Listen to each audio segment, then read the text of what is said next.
La cápsula de hoy es sobre los Saint-Exupéry de El Principito. El Principito vio la luz pública en francés y en inglés hace 80 años, el 6 de abril de 1943, bajo el sello de la editorial estadounidense Reynard and Hitchcock. Es una narrativa infantil para adultos. Las ilustraciones son del autor, el aviador, escritor, fotógrafo, inventor, aventurero, militar y conde francés Antoine de Saint-Exupéry, que vivió de 1900 a 1944. El libro ha sido traducido a más de 250 idiomas. El Principito fue enlistado por Le Monde entre los 100 libros más importantes del siglo XX en el cuarto lugar. Tiene más de 80,000 ejemplares vendidos y es literalmente leído en el mundo entero. La vida del autor y de su esposa, que fueron muy protagónicas en su tiempo, son casi desconocidas, pero van saliendo a la luz pública. Y entonces este video, que iba a ser muy chiquito, resultó muy grande. Saint-Ex, como le decían sus amigos, quedó huérfano de padre a los 4 años. Entonces creció rodeado de mujeres de su familia en el castillo de Saint-Maurice de Arremans, cerca de Lyon. Tercero de 5 hermanos, 3 niñas y 2 niños. La guardilla fue su lugar favorito y de sus hermanos, en donde jugaban todo lo que podían. A los 9 años de edad fue enviado con François y Gabriel al internado de Le Mans, que era la ciudad donde vivía su familia paterna. Y luego él y François se fueron a Friburgo, Suiza, a estudiar con los maristas. Ávido lector, era pésimo estudiante. Como se le dieron bien las matemáticas, a lo largo de su vida patentó 11 inventos aeronáuticos. Aún estudiaban cuando se murió su hermano François, cosa que le impactó muchísimo. No fue al frente de la Primera Guerra Mundial porque alcanzó la edad militar en el último año de la guerra. Así que en septiembre de 1917 se matriculó en un liceo en París, donde descubrió la vida bohemia y todas sus distracciones. Rechazado por la escuela naval, en 1921 hizo su servicio militar como piloto del segundo regimiento de aviación de Estrasburgo, y ellos lo mandaron a Casablanca, en el norte de África, y ahí empezó su carrera de aviación en Marruecos. Pero se enamoró de una brillante y aristocrática joven que se llamaba Luis de Vilmorina y lo hizo dejar la carrera de aviación. Todo para nada, porque en poco tiempo ella lo cortó a través de una carta que le mandó desde Biarritz. Bueno, deambuló algunos años a Saint-Exupéry sin tener idea de cómo se iba a ganar la vida, hasta que fue contratado como piloto de correo en la escuadrilla de la línea, que cubría tanto ciudades francesas como españolas y africanas, en el Sahara español y hasta lo que hoy es Senegal. La Aeropostal en el 2019 cumplió 100 años de haber fundada y fue muy festejada, como se puede ver en este cartelón. Esta es la ruta, iba de Francia, como quien dice, hasta Santiago. Claro, no era el mismo avión y se iban haciendo en muchas escalas, pero era lo que cubrían. Entonces, en 1926, Saint-Exupéry vivía en Marruecos y durante 18 años fue jefe de escala del aeropuerto, de donde escribió, de Marruecos, que ni siquiera un silencio se parece a otro. El cielo estrellado y la soledad del lugar le encantaron.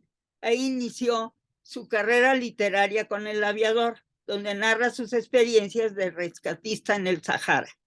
Al año siguiente fue enviado a Sudamérica. Siguió escribiendo En 1928 publicó Correo del Sur y en el 31 Vuelo Nocturno, que le ganó el primero de varios premios que ganó, el premio Fémina. Nombrado director de Aeropost Argentina, filial de la, o sea, acá, de la Aeroposte francés, pues se quedó ahí bastante tiempo. Le costó mucho trabajo adaptarse porque él prefería al Sahara que las ciudades, pero digamos que el tango le ayudó. Estas fotos que encontré, esta es muy curiosa porque está con sus amigos Guillumet, que se los encontró en Buenos Aires, y este es un avión de feria.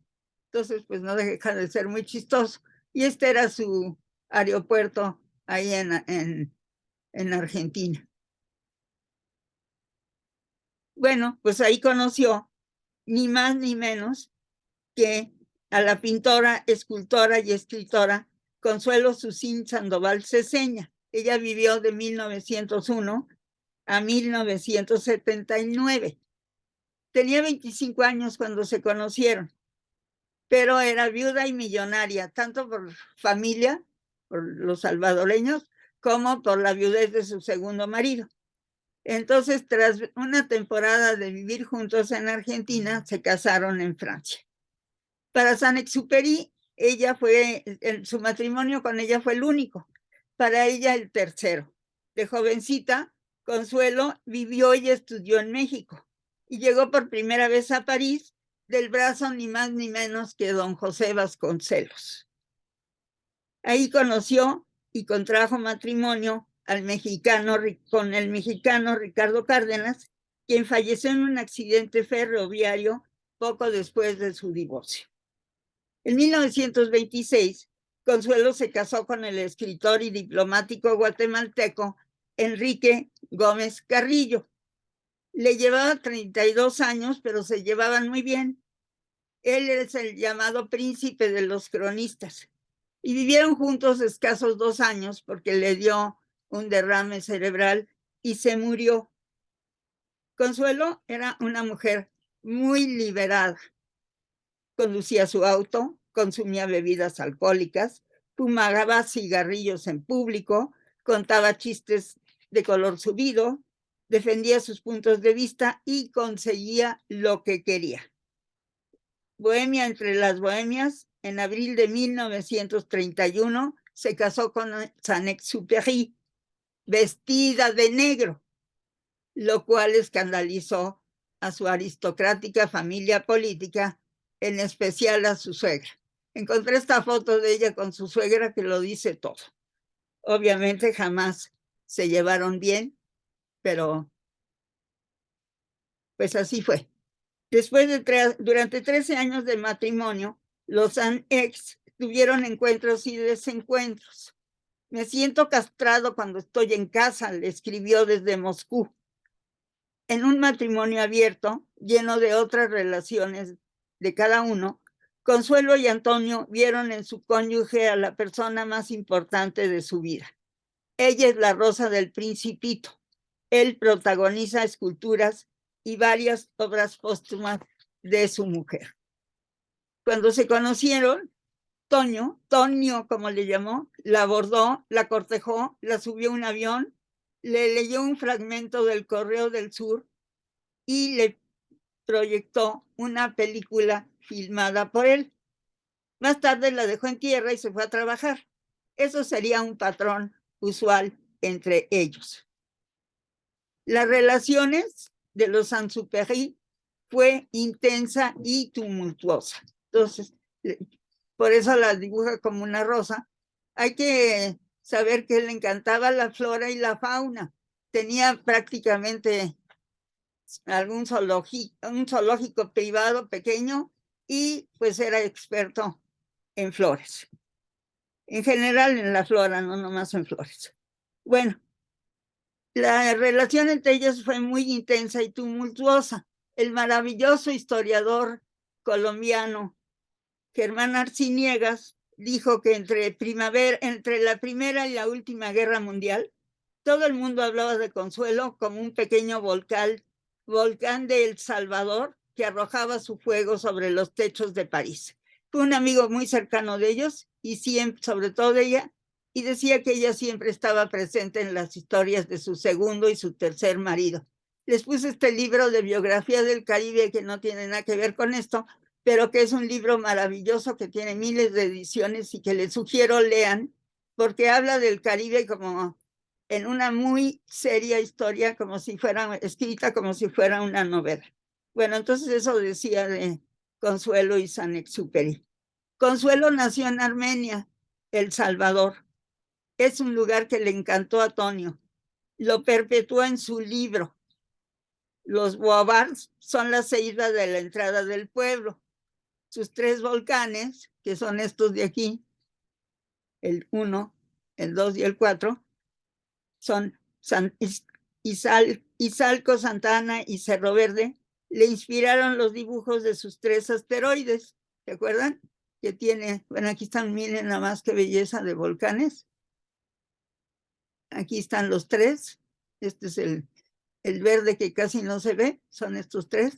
Y aquí están los 3 volcanes que él dibujó en el asteroide de su Principito. El Principito poseía 2 volcanes en actividad. Era muy cómodo para calentar el desayuno de la mañana y poseía también un volcán extinguido, como Cerro Verde.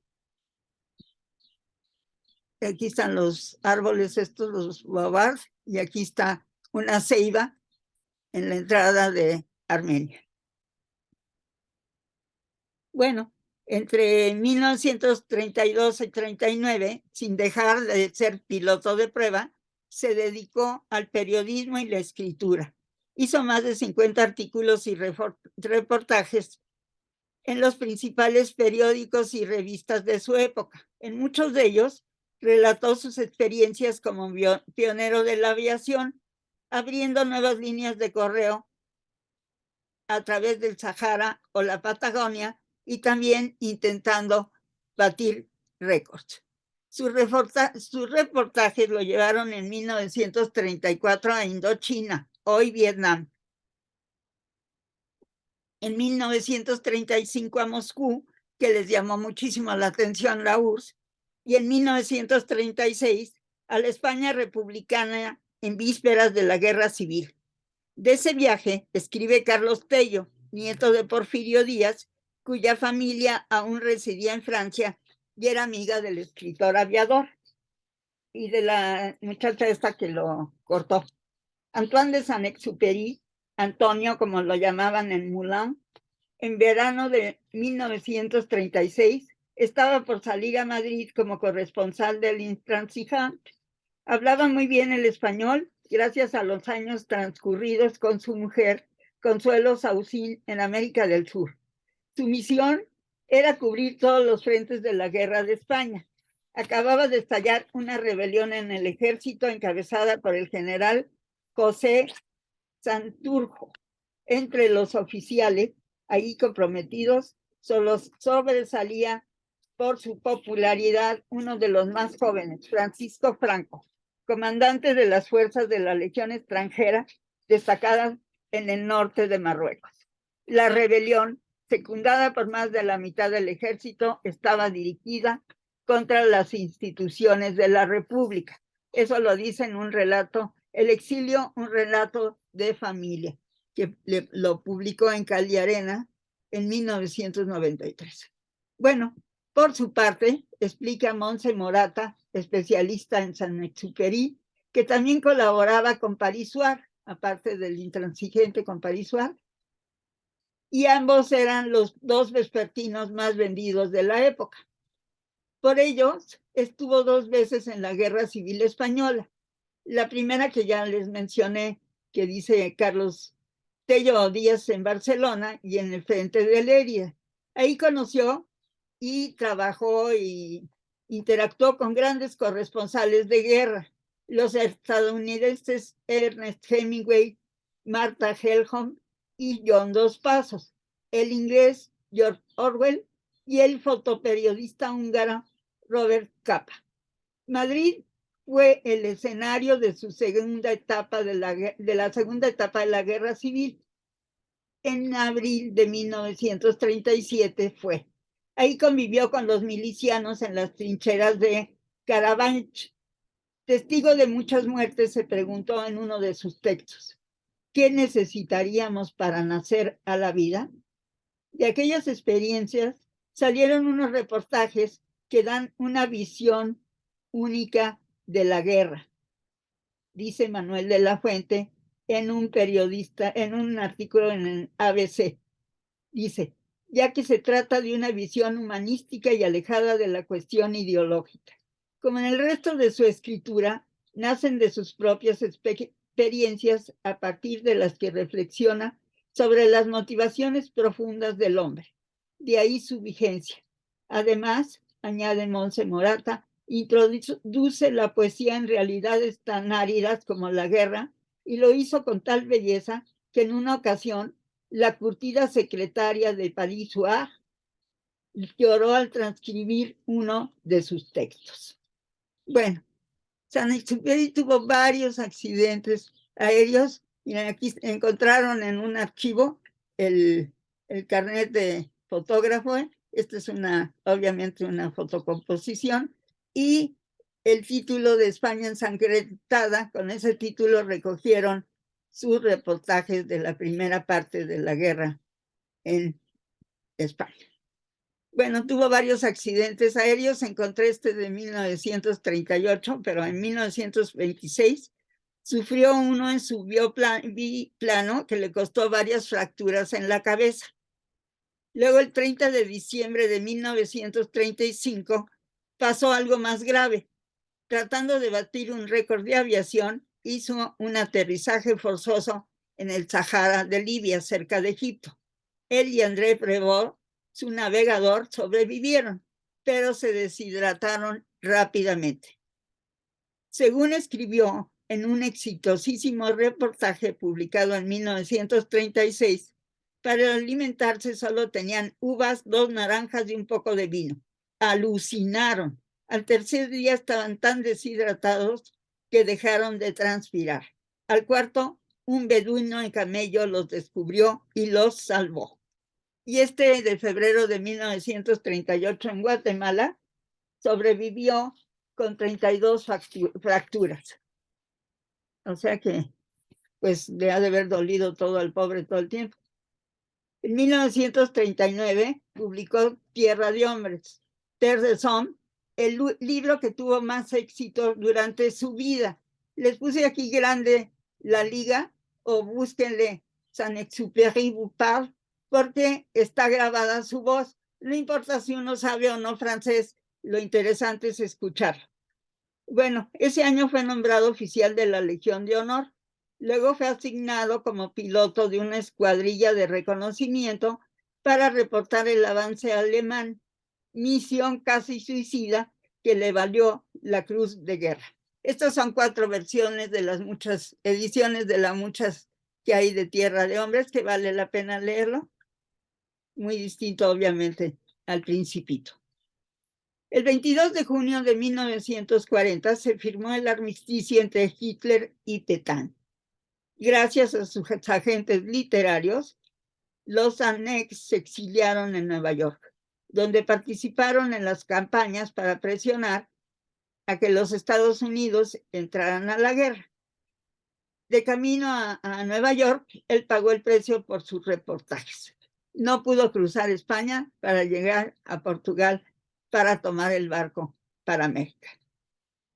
Bueno, en 1942 escribió Piloto de Guerra, narrando sus experiencias en vuelos de reconocimiento sobre la ciudad de Arras, en el norte de Francia. Critica acremente la imprudencia con la que enviaban a las tripulaciones de reconocimiento. 17 de las 50 que tenía el grupo fueron sacrificadas, como brazos de agua lanzados sobre un incendio forestal, escribió. Esa obra profundizó sus desacuerdos con Charles de Gaulle, quien lo tildó de pronazi, mientras que el escritor afirmaba que el general ponía su ambición política por encima del bienestar de Francia. A pesar de las pésimas relaciones, obviamente ninguno de los dos dejó de ser miembro de la resistencia francesa. En Nueva York, el matrimonio con Consuelo pasaba una mala época, así que cada uno tenía su departamento y su amante en turno. Nostálgico, echaba aviones de papel desde la ventana del piso 21 de su edificio en el Central Park y luego se mudó a una mansión en Long Island que era de su pareja en turno, Sylvia Hamilton, que era una periodista. Antes de regresar a Europa, a principios de 1943, regaló el manuscrito del Principito a la Hamilton y la obra se la dedicó a su mejor amigo, Leon Bert, cuando era niño. Aunque no vio el éxito de su libro, sí alcanzó a decirle a Consuelo que se arrepentía de no habérselo dado a ella y le prometió escribirle la segunda parte, promesa incumplida por causas ajenas al autor. Bueno, si la rosa es Consuelo y el aviador es él, ¿quién es el Principito? Se preguntan muchos estudiosos. Unos piensan que es Pierre Sundro, que entonces era un niño de 12 años que vestía bufanda y leía como cosaco, no sé cómo leen los cosacos, pero era, supongo, un gran lector. Otros sostienen que es Morrow Lindbergh, el hijo de Charles Lindbergh, el aviador del Espíritu de San Luis, y de su esposa Anna Morrow, que también era aviadora. Eran bastante amigos, bueno, más o menos tenían amistad en Nueva York, y no se sabe si se habían conocido en Europa cuando los Lindbergh fueron a hacer las rutas aéreas, a trazarlas. Bueno, también se me hace curioso que digan que fue él porque tenía 6 años, o sea, es más chico que el Principito en 1943, pero en fin.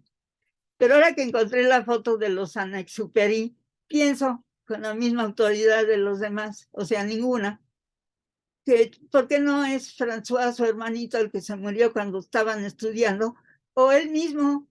No hay ninguna cosa que impida que él sea de niño y de piloto, pero en fin, es algo que no se sabrá porque no vivió lo suficiente para explicar quién era quién.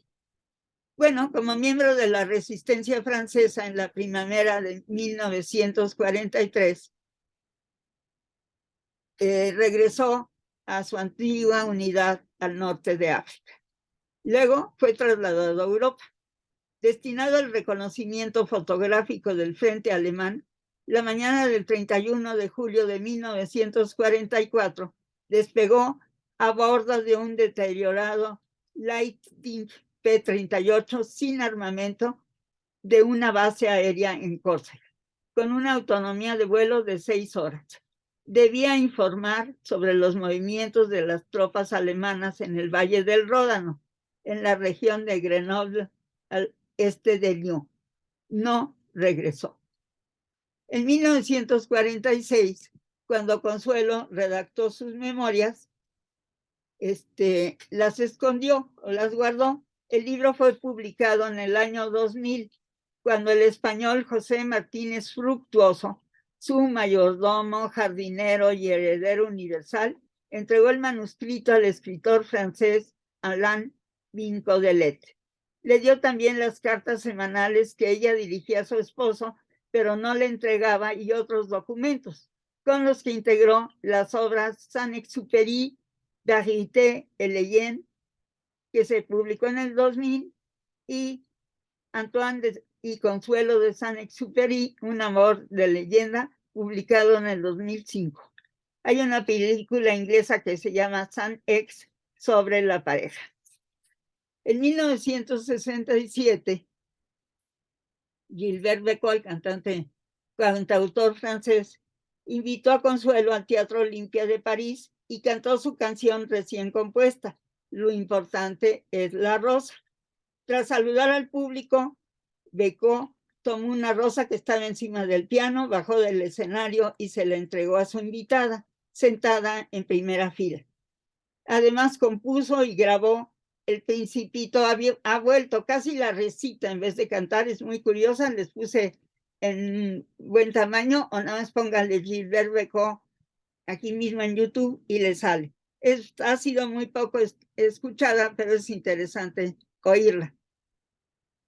Bueno, Consuelo está enterrada junto con los restos de su segundo marido, ya que los del tercero y último no aparecieron.